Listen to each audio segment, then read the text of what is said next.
Hello, my name is Bandapant and I am a PhD student at Indian Institute of Technology, Kanpur. I am going to talk about grid forming control for solar PV systems with real-time MPP estimation. This is a collaborative work between Indian Institute of Technology, Kanpur and Imperial College, London. The grid support and ancillary services by renewable sources is the solution to mitigate power system stability concerns growing with increasing share of renewable sources. Traditional inverters have been operating in grid following mode, which essentially act as current sources employing a phase lock loop to sense the grid angle. The PLL may malfunction in weak grid conditions resulting in controller instability. Grid forming control is a promising alternative with inverter acting as a voltage source that does not require PLL.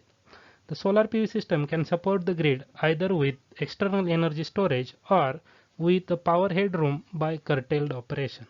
The curtailed operation has emerged as a lucrative option due to falling PV system prices.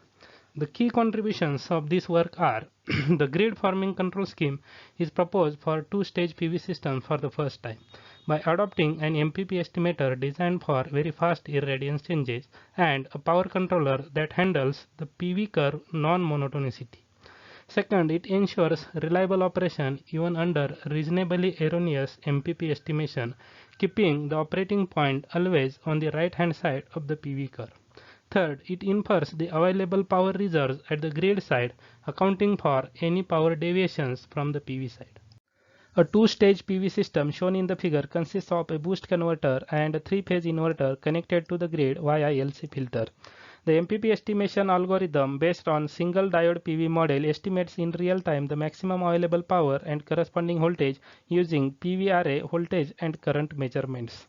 It is designed for very fast irradiant transients with continuous estimation of irradiance. The temperature is updated every 4 seconds by applying non-linear iterative curve fitting with a slight perturbation in the duty ratio of the boost converter every 4 seconds.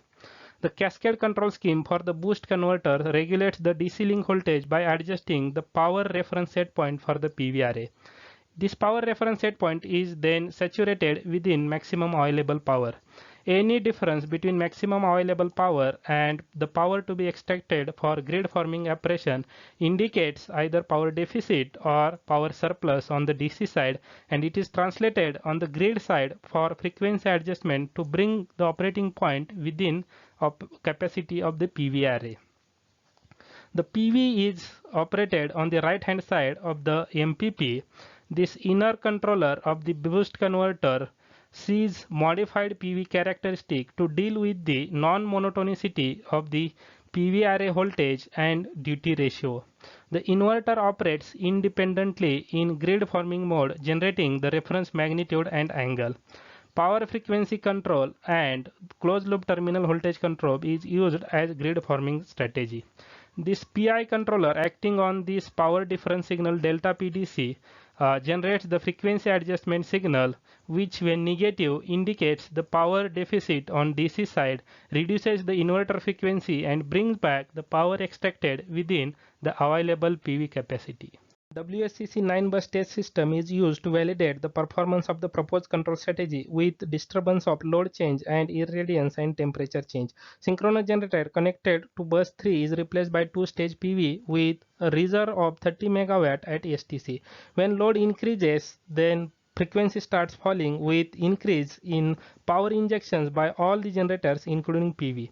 For PV, the power to be injected is greater than maximum available power and hence frequency adjustment signal becomes negative, making the extracted power equal to the maximum available power. When the load is switched off at t is equal to 25 seconds, the power to be extracted becomes less and hence frequency adjustment signal becomes 0, bringing the operating point back to the nominal.